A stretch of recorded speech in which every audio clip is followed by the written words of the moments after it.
Density is our friend. It's the anti-suburbia mindset.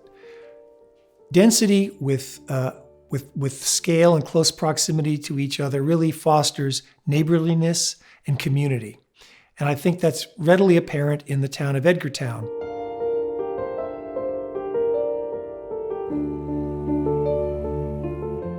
Living together in a community with smaller lots and houses in close proximity to each other really creates a sense of place and also helps support community. The zoning requires today a 5-foot side yard setback, a 5-foot rear yard setback, a 20-foot setback, or the average of the setbacks of the houses on either side. So for example, many houses in the village are very close to the road. So this would be perhaps a 5-foot setback, and then another house might be set back 20 feet. So if you take the average of the two setbacks, that would mean that the house that we're thinking about designing would be at 12.5 feet as a front yard setback. So one of the things that the R5 zone does with these very tight setbacks, it really creates density. And that density really creates community and village. So in speaking about how to create community, one of the things that's really important is to recognize the scale and character of the houses around the site you're working on. And that concept of the greater good is really important so that you want a house that fits the character and scale of the streetscape and really becomes silent and becomes a contributing element as opposed to a negative element on the street. So when we start to think about the houses that are around you and what they may look like in terms of height and volume and scale and architectural character, it's quite important that the new house relates to what these other houses are saying and what the land plan is saying. So again, if there's a house set back close to the street versus set back and you create kind of the average, you're now creating a nice ensemble of buildings rather than trying to create a house that might be singularly higher than the other houses. So the verticality and scale and the setting in the lot is critically important to create something that really reinforces the community, using the underlying zoning to create a density that creates this walkable village that we talk so much about in today's urban design.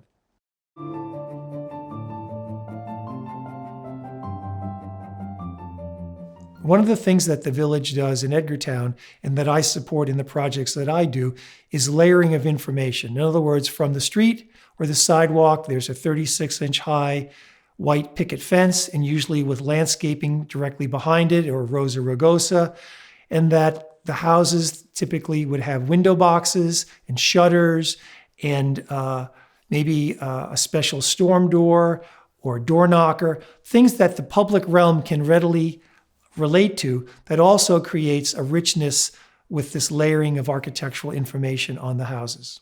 Whereas in suburbia, the streetscape is usually not defined at all. The houses are much further apart. Oftentimes, neighbors may never even meet each other or speak to each other for years at a time. And they're very insular in their environments. They tend to live in their backyard. The front yard is basically for show, or drive your car into your garage, close your garage door, and that's it. So there's no true sense of neighborhood in the typical suburban setting. The other aspect about suburbia is really the self-importance of the car. People don't walk. People don't walk on sidewalks. Other communities may not even have sidewalks. So it's constantly in motion, and it really doesn't foster friendly interaction.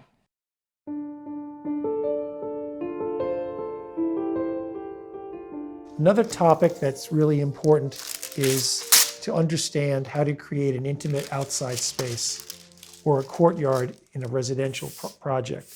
So one of the devices that I often refer to, a way of defining an intimate outside space, be it a plaza or a courtyard, by defining how many mats in distance would be a way in which you could recognize the face of an individual across a public space.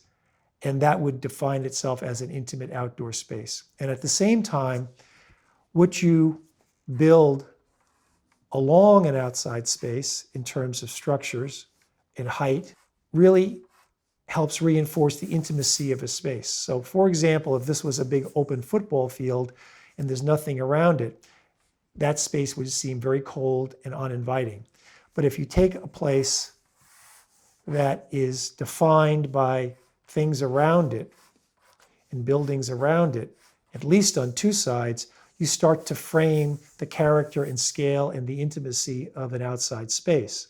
So for example, if this plaza was, say, 250 feet long, I know from past experience that you can still recognize the face of an individual in that dimension.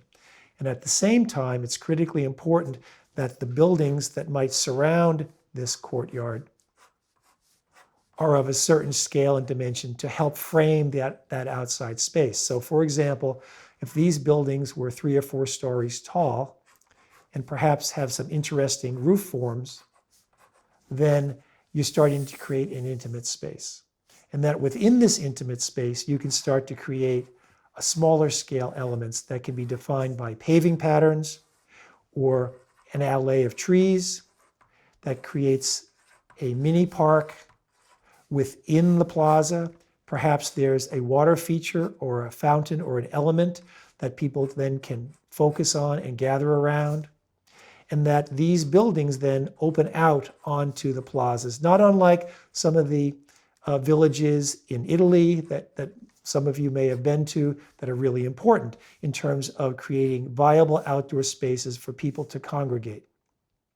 So that's one of the lessons that's really important about public spaces, but you can apply the same thing to private homes. If you're thinking about a residence, and let's use the example again of a 10,000 square foot lot in a village setting.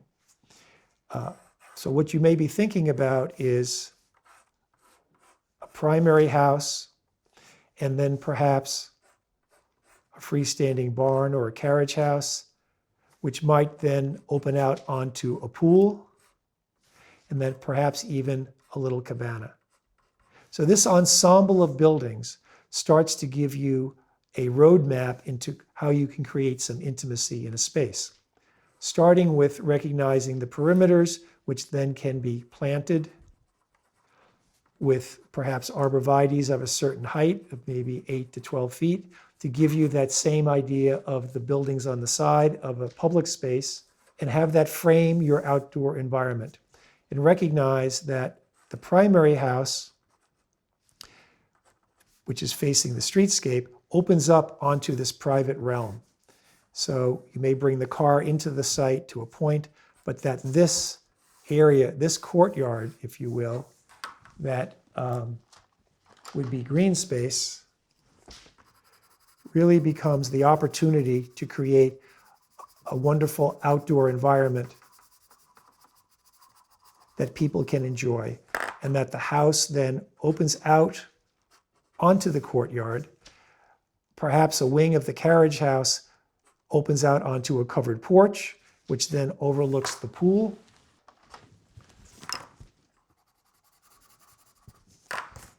And then we have a nice little, perhaps pergolaed cabana building, and then a wonderful garden. So creating these wonderful outdoor environments that are framed by a different set of scales. The carriage house might be 22 feet tall. This may be 12 to 14 feet tall, and this might be 20 feet tall. So the combination of the buildings and the landscape really then helps you create an intimate outdoor space in a residential setting. And that's one of the examples that I learned a long, long time ago when I was studying urban design about what Japanese people have figured out many years ago. I've now translated to the residential scale. When I think about urban design and urban design primers and new urbanism that people talk about today, it's really based on these ancient ways of determining height and scale and proportion.